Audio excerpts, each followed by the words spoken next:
Así es, bueno, saludamos a todos y saludamos a don Armando también. Qué bueno, don Armando, tenerlo nuevamente en el programa. Qué Gracias bendición. por invitarnos, al contrario, muchas gracias a todos ustedes. Pero todo esto de las cosas que están pasando en la naturaleza, terremotos, los huracanes, don Armando, la gente se pregunta, ¿son esto juicio de Dios que está trayendo o tendrá algo que ver más bien con profecías que están cumpliéndose o por cumplirse, etcétera, etcétera? La Biblia asocia el pecado del ser humano con la naturaleza. Cuando Adán y Eva estaban en estado de perfección delante de Dios, pues no había veneno en los animales, no había huracanes, no había temblores, absolutamente todo era una quietud y una paz en el huerto de Edén y en el planeta de la Tierra. Pero es interesante que el momento en que el pecado entra, cambia la genética, o sea, el ADN sufre una alteración tanto en el ser humano como en los animales. Los animales se vuelven feroces, a la rosa le salen espinas y comienza un cambio en la misma naturaleza. Y en el capítulo 24 de Isaías, dice hace 2700 años el profeta en el versículo 3 en adelante, que la tierra está profetizando que algún día sería vaciada, saqueada, destruida e iba a enfermar. Y el versículo 5, haríamos muy bien en poner atención, porque aquí precisamente se nos revela qué es lo que está pasando actualmente y la razón por la cual parece que la naturaleza se nos ha echado encima, nos está agrediendo y el mundo parece que ya no nos aguanta. Dice el versículo 5 de Isaías 24, la tierra se contaminó bajo sus moradores porque traspasaron las leyes. Número 1. 2, falsearon el derecho. Y 3, quebrantaron el pacto sempiterno. Por esta causa, la maldición consumió la tierra.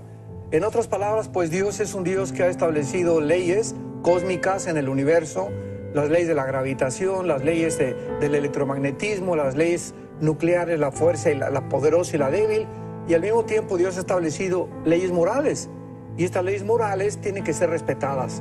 Si yo voy caminando en una montaña y piso en equivocado y hay un vacío, la ley de la gravedad me atrae al centro de la tierra. Es inexorable esta ley, funciona a las 24 horas.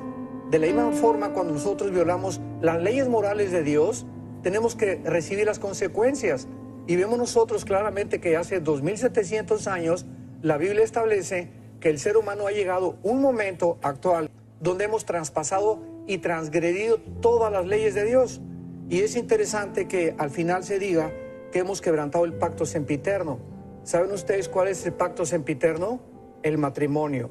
El matrimonio es el fundamento y la ley más grande que Dios ha establecido en el mundo. Es la ley que establece el fundamento de todas las sociedades. Y hemos llegado en los últimos años a transgredir esta ley donde estamos redefiniendo ya el matrimonio y nosotros ya diciendo que puede ser entre un hombre y una mujer y una mujer, y al grado de estar aún dándoles niños en adopción. Y esto simple significa que hemos llegado a una descomposición social tan grande, porque vuelvo a repetir, es el fundamento de la sociedad. Las sociedades están fundamentadas en matrimonios y en la familia, y la familia es un papá, una mamá e hijos. Y cuando llegamos a este punto, pues no nos extrañe que el planeta se vuelva contra nosotros, porque la Biblia lo establece claramente. Violamos las leyes de Dios y la naturaleza se vuelve contra nosotros. Entonces no nos extrañe todo lo que está pasando alrededor. ¿Y cómo podríamos explicar, por ejemplo, que a través de todos los siglos de la humanidad siempre se ha quebrantado la ley o el pacto del matrimonio de alguna u otra forma? Tal vez no de la forma como lo estamos viendo hoy en día, pero siempre ha habido personas en adulterio, violaciones, separaciones, abandono de los hogares. ¿Por qué ahora sí se refleja en el planeta y antes no?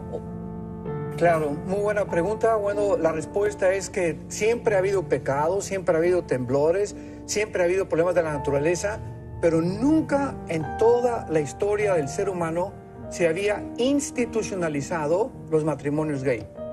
Entonces, ya en el momento en que las naciones, que son las que cubren, y Dios estableció los gobiernos para protegernos, ¿verdad?, guardarnos contra la agresión de otras naciones, o proteger a la nación y proteger a la familia. Cuando los gobiernos comienzan ya a institucionalizar ya esta redefinición del matrimonio, es cuando nos damos cuenta que hemos llegado al final. O sea, vuelvo a repetir, esta es la razón por la cual siempre ha habido, pues el gobierno había protegido, pero ahora lo están haciendo legal, se está convirtiendo en algo normal, y Jesucristo habló claramente en eso. Dice Mateo 24:12, por haberse multiplicado la maldad, y no hay maldad más grande que lastimar la familia. Armando, entonces usted lo atribuye, digamos, más a, digamos, a juicio de Dios, lo que estamos viendo, los fenómenos atmosféricos tan violentos, lo atribuye más a eso que al cambio climático o que a las profecías inclusive. Bueno, hay que entender también que antes de la segunda venida de Jesucristo, Marcos 13, Lucas 21, Mateo 24, la Biblia dice claramente que habría catástrofes. Entonces, tenemos que esperar estas catástrofes. Jesucristo lo predijo. Tendría que haber cambios climáticos, pero todo esto como consecuencia del pecado humano. En los últimos tiempos apostatarán muchos oyendo espíritus engañadores. Habrá falsos profetas, falsos apóstoles, falsos maestros. Cristo dijo que esta descomposición del carácter humano iba a traer como consecuencia todo lo que estamos actualmente enfrentando. Dice en el libro de Job, capítulo 37, versículo 5 en adelante, Él truena maravillosamente y hace grandes cosas que nosotros no entendemos. A la nieve le dice, desciende a la tierra, a la llovizna y a los aguaceros torrenciales, y hace retirarse a todo hombre para que los hombres todos reconozcan su obra. Y comienzan las bestias a esconderse, del sur vienen los torbellinos, los tornados, por el soplo de Dios el hielo. O sea, en conclusión, no hay nada que suceda en el universo que Dios no esté al control. Tomemos las torres de Nueva York en el año 2001, el 11 de septiembre. Los aviones se estrellan contra las torres y matan a ¿cuántas personas? 3,000 personas. Ahora, ¿cuántas de esas 3,000 personas estaban siendo juzgadas? ¿Quién puede atreverse a decir, pues fue un juicio de Dios? No lo podemos saber. Lo único que sabemos es que había cantidad de inocentes y cantidad de cristianos que sufrieron porque realmente ellos no tenían la culpa, pero sufrieron contra los que Dios estaba castigando. ¿A quién estaba Dios enjuiciando en el ataque de las Torres Gemelas? A la nación de Estados Unidos. Fue una señal que Dios envió al país donde se abría por primera vez la protección de Dios y el enemigo. Todo en el Antiguo Testamento vemos que cuando Salomón se enojaba, cuando David pecaba, le levantaba enemigos. Entonces las Torres Gemelas son atacadas porque fue la primera señal en este siglo donde Dios le estaba diciendo, ustedes tienen que comenzar a enmendar sus caminos y les he abierto la protección y el enemigo ya está en su tierra. Entonces, al mismo tiempo, ¿cuántos no murieron que eran inocentes? Pero fue un juicio de Dios en las Torres Gemelas también. Contra la nación, no contra las personas de los edificios.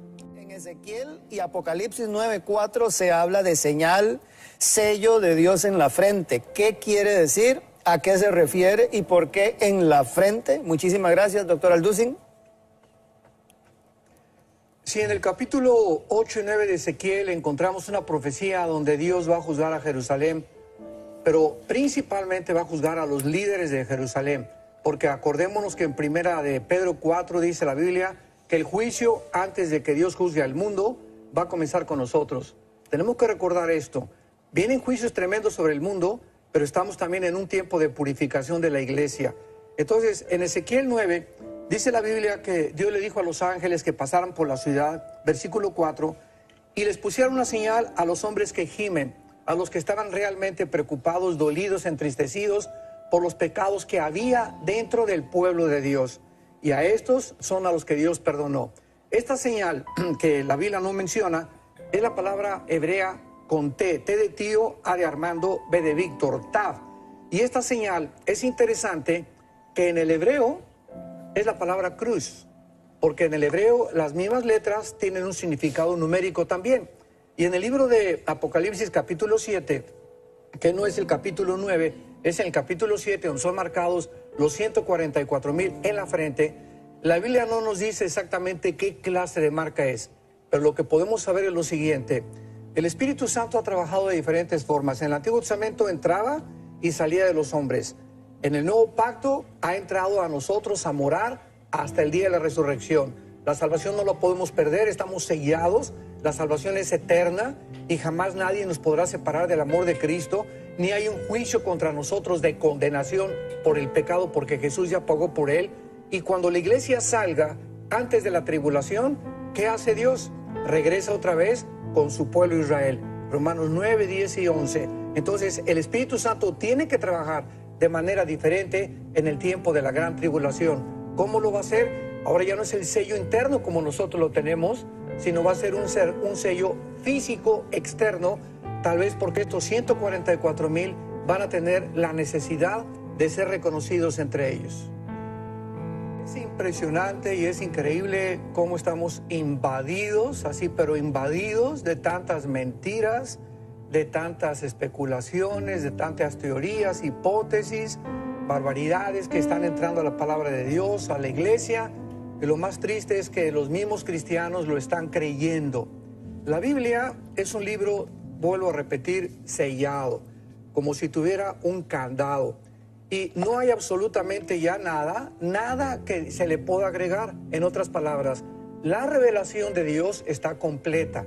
Ahora, lo que necesitamos no es más revelaciones. Todo lo que Dios tenía que decirnos del infierno, del futuro, de las catástrofes que van a venir, del cielo, de los ángeles, ya está aquí. Entonces no hay nada más que Dios nos tenga que decir. Esto es importantísimo dentro de las mismas leyes de la hermenéutica, que es la rama de la teología que trata con la interpretación de la Biblia. Y cuando nosotros no entendemos eso, estamos aceptando pues que una profeta o este profeta nos dijo estas cosas. Bueno, vamos a la ley y al testimonio siempre. La Biblia es nuestra única guía, regla de conducta y de moral. Entonces necesitamos iluminación de lo que ya está revelado, pero no hay nuevas revelaciones. ¿Y qué dice la Biblia del futuro? Que todas estas señales de los eclipses, la luna convirtiéndose en sangre, todas son señales antes de la tribulación y antes de la segunda venida de Jesucristo. Ahora bien, si nos encontramos en un punto donde estamos cerca del arrebatamiento de Cristo, el arrebatamiento es inminente. No hay absolutamente ninguna señal para que podamos saber que el rapto está a la puerta. Puede ser ahorita saliendo este estudio, mañana, el año que entra, no hay día ni hora, nadie lo puede saber. La Biblia menciona 7 fiestas. Las 7 fiestas en Levítico 23 que Dios le dio a Israel. Y es interesante que estas fiestas no son de los judíos, son fiestas de Dios. Él está celebrando estas fiestas y se las está dando a su pueblo, o se las dio a su pueblo, para que ellos pudieran comenzar a discernir a través de las 7 fiestas su programa cronológico y descubrieran a Jesucristo. Porque Jesús se encuentra detrás de todo. Desde el capítulo 1 del Génesis hasta el Apocalipsis, Jesús es el espíritu de la profecía. Ahora bien, la primera fiesta fue la Pascua, la cumplió Cristo. Los panes sin levadura, los primeros frutos la cumplió Cristo. Y la cuarta fue, ¿verdad?, la muerte de Cristo en la cruz del Calvario con la venida del Espíritu Santo en Pentecostés. Estas 4 fiestas ya se cumplieron y todas tenían lugar en las primeras lluvias, que es marzo, abril más o menos, la primavera, el mes de Nisan. Faltan 3 fiestas. ¿Cuáles son? Rosh Hashanah, que es la palabra que encabeza el año nuevo de los judíos, y es la fiesta de las trompetas. La segunda es la expiación, que viene 40 días después de los últimos días de julio para entrar a septiembre, y faltan los tabernáculos, que vamos a celebrarla cuando Cristo venga. Ahora están todos relacionando de que las trompetas o Rosh Hashanah, pues que va a suceder algo por la cuestión del eclipse y de los huracanes que están cayendo, pero la Biblia no nos menciona absolutamente nada. Y usar Apocalipsis 12 como lo están usando, de que apareció una gran señal, una mujer vestida del sol con la luna bajo sus pies, aquí lo dice claramente, era una señal para los judíos, por el amor de Dios, no para la iglesia. Aquí estamos hablando ya del tiempo de la tribulación, donde no está la iglesia. Y esta señal es la constitución o la institución del Estado de Israel en un día formado en 1948 como una señal a los judíos de que estamos acercándonos a la venida del Mesías. Y lo dice aquí claramente, ¿verdad?, que el dragón estuvo siempre dispuesto a impedir que naciera Israel, porque esta mujer de Apocalipsis 12 es Israel. Entonces están sacando de su contexto usando textos sin que tengan que relacionarlos con el libro de Daniel y con el libro de Ezequiel. Usar un texto de Apocalipsis sin conocer Daniel y Ezequiel es caer en barbaridades y en herejías. Es que Dios quiere prevenir el mal, pero no es capaz, entonces no es omnipotente. Es capaz, pero no desea hacerlo, entonces es malévolo. Sí, esta serie de filosofía y de postular estas cosas de esta manera, bueno, si Dios es tan fuerte para levantar una piedra y no puede levantarla, entonces no es tan fuerte como fuera. Tenemos que hacer una cosa, recordar una cosa, no es que Dios no sea capaz de terminar con el mal. Simplemente dice en 2 de Pedro capítulo 3 que Dios está esperando para que todos procedan al arrepentimiento. Una persona me hizo esa pregunta, iba saliendo yo de una conferencia y al subir el elevador se acercó y me dijo, oiga, dígame usted, ¿Dios es todopoderoso? Le dije, claro que sí. ¿Y Dios puede hacer lo que Él quiera? Amén, claro que sí. ¿Y por qué no acaba con el diablo y acaba con el mal? Y le contesté, porque dele gracias que porque comenzaría con usted. Entonces, cuando decimos que Dios no puede acabar con el mal es simplemente porque desconocemos cuál es su programa. Él va a terminar con la maldad, está en Apocalipsis capítulo 11 y ahora vendrá Cristo para acabar con los reinos y la maldad, pero en el tiempo de Dios, no en el tiempo de nosotros. ¿Por qué antes Dios hablaba con el hombre y ahora tenemos que sentirlo de distintas formas? Ya no como antes escuchar su voz. Dice Hebreos 1, versículo 1. Dios, habiendo hablado muchas veces y de muchas formas, a través de los profetas, a través de sueños, visiones, bajo el antiguo pacto, ahora, bajo el nuevo pacto en el cual nos encontramos, nos ha hablado por su Hijo, a quien constituyó heredero de todo y por quien asimismo hizo el universo, el cual siendo el resplandor de su gloria y la misma imagen de su sustancia, y habiendo hecho y continuado y sustentado las cosas a su alrededor del universo, ahora nos ha dado la seguridad de nuestros pecados. Entonces, Dios ha hablado de diferentes formas, pero en el Antiguo Testamento Cristo no había bajado. Por eso dice en Juan 1:18 que la ley fue bajo Moisés y la gracia bajo Jesucristo. Esto no significa que no ha habido gracia en el Antiguo Testamento, simplemente que ahora hay la gracia porque ahora los pecados no son cubiertos. Nuestros pecados ahora son perdonados completamente. Antes de Cristo eran cubiertos nada más. Entonces la gracia de Dios se manifiesta con la muerte de Cristo y ahora Dios nos deja que podamos a través de su palabra que no estaba completa en el Antiguo Testamento tener una relación en espíritu y en verdad. Y recordemos que el justo vive por la fe, no por la vista. Ahora los cristianos están, ¿verdad? Pues si yo no veo un milagro no me voy a convertir. Espérame un tantito. La conversión no es por ver milagros, la conversión es por el oír.